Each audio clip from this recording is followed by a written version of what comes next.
Okay, this is how the economic institutions affects our life.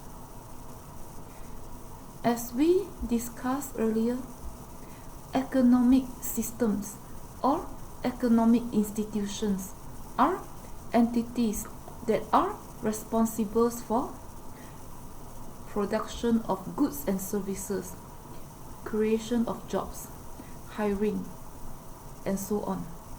So, supermarkets, factories, companies, businesses, retails, these are all examples of economic institutions.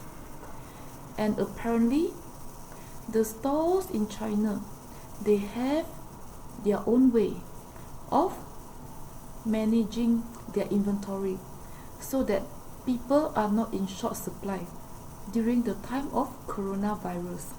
So this is one example of how the economic institutions like the supermarkets affects the people's life in China.